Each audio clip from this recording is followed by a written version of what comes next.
You might have noticed that here in America, there's one group that's not nearly as involved or engaged in the church as other age groups. 18 to 29-year-olds. We call this generation the Mosaics. And for most churches, this is a demographic black hole.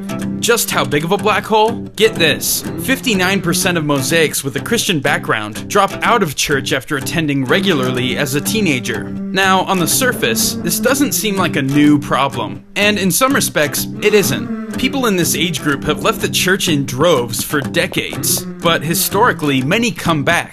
If you think that's going to happen with today's generation, think again. Today's young adults are very different from their counterparts of the past. A lot of them are rethinking the major things in life.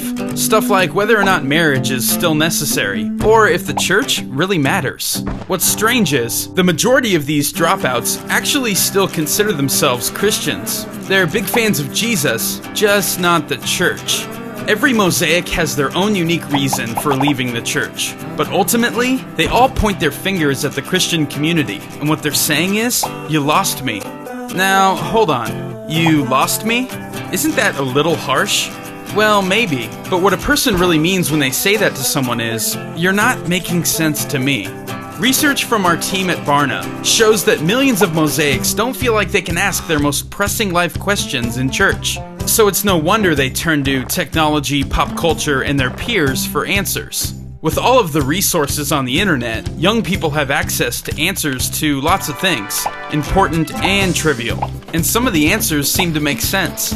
But just because something makes sense, it doesn't mean it's the truth.